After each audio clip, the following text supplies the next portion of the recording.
What's up, guys? Today's video is going to be part 3 of the exhaust header manifold saga. So in the last video, you guys saw that we installed the headers on the Dodge Dakota, but they're not quite sealing. We still have a ticking noise. So today I've got everything. I got the good stuff to get these exhaust manifolds sealed up. So let me show you what I got.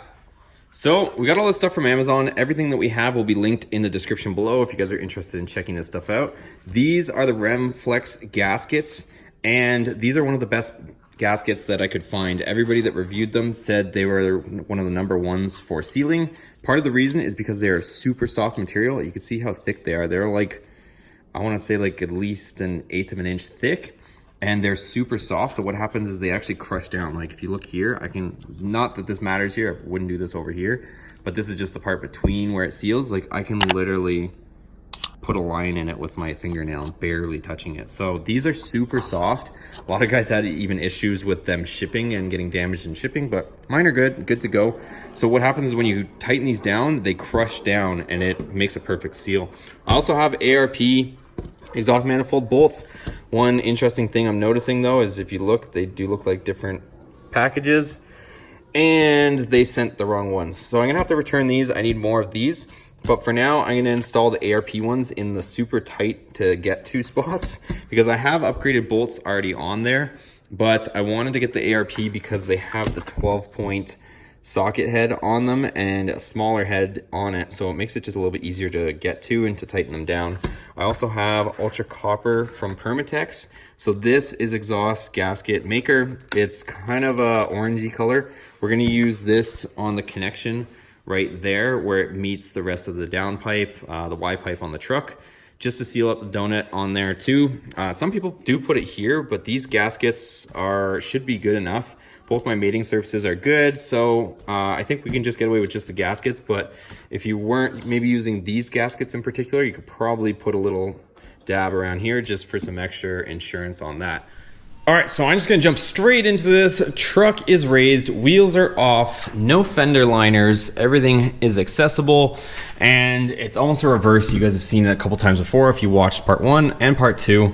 We're gonna loosen off the 2 bolts that are holding our collector on at the end here. Take out all the bolts that are in here. Yes, they're fun. Most of them I can get from the top. A couple of them I'll get from the bottom. This one definitely get from the bottom. Pretty easy to get to. And maybe this one as well over here. Same deal with the other side. There's a couple that you'll want to get from the bottom, some from the top. If you do like I do, have a step stool, you don't have to raise and lower the vehicle a million times. Jump up on the step stool, get the ones from the top, get the ones from the bottom, and we'll get them all out so we can get the new stuff in.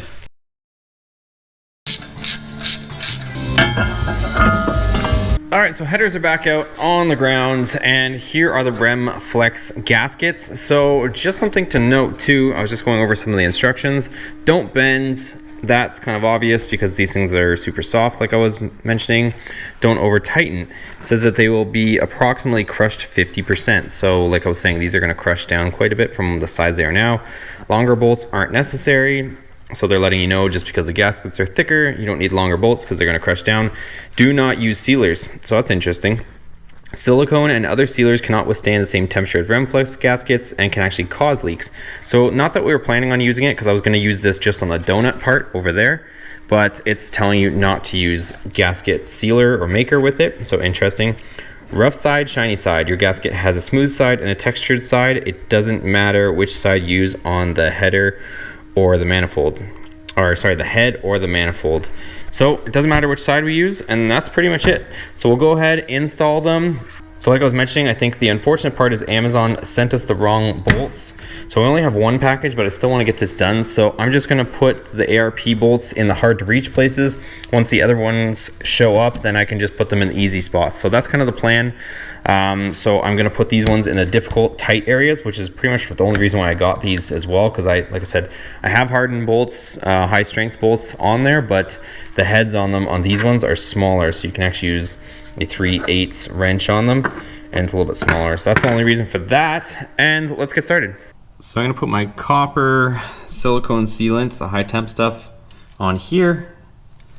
So I'm just gonna run a nice slick around here. I did this on the JBAs on the Ram, and we never had an issue. So I'm gonna do the same here. I know a lot of people have issues with leaks here, but with this stuff here, I never had an issue.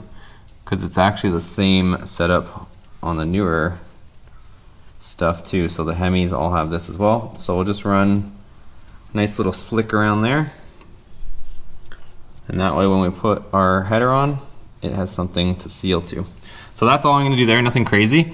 And now I can put the header on.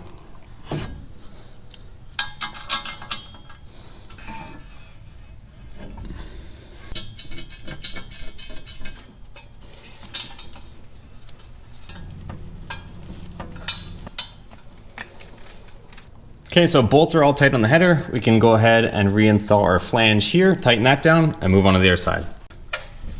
All right, so we're on this side now. Let me loosen all the bolts and we'll get this header out of here.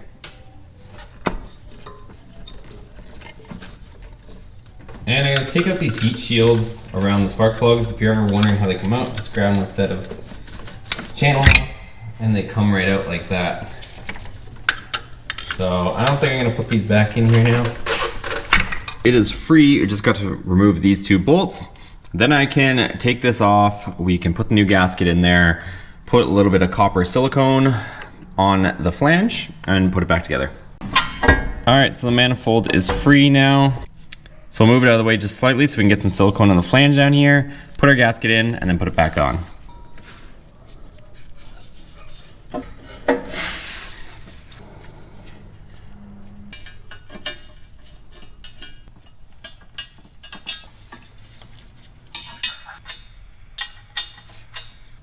All right, so our headers are in. We've got the flange bolts all tight as well with our copper silicone on there. So everything's tight, everything's good.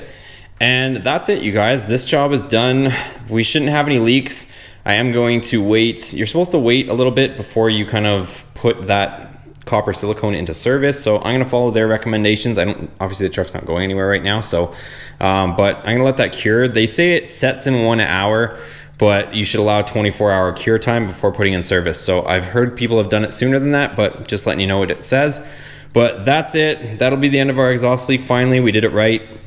You guys can probably, I would suggest going all ARP bolts if you didn't already buy hardware like I did. Unfortunately, Amazon sent me only 1 pack of ARP bolts and I already just purchased brand new bolts as well. So I used a combination of both, but I would use all ARP if you're gonna do this from scratch. All right, you guys, so that is it for today's video. I hope you found it helpful or informative and you can get the job done right the first time. So we tried, we kind of knew it was going to be expected if we used cheaper gaskets, but we went ahead and tested it just for fun, honestly, just to see if it would work, but lo and behold, it did leak. So all the stuff that we used in today's video will be in the description below, so you guys can check out those links for the same stuff that I used for this fix, and I will keep you guys posted if any leaks arise, but that'll be the end of the leaks. We used top of the line stuff, hardware, gaskets, so we're all set. Also, make sure you guys give this video a thumbs up if you enjoyed it and hit that subscribe button so you're notified of all the new videos. We got a lot more on the way and I'm about to tackle the rear end on this truck also. A lot of videos to come, and also you'll see that join button below, so you can click on the join button, join Team Boosted Motorsports, and get a bunch of perks as well. But as always, we'll see you on the next one.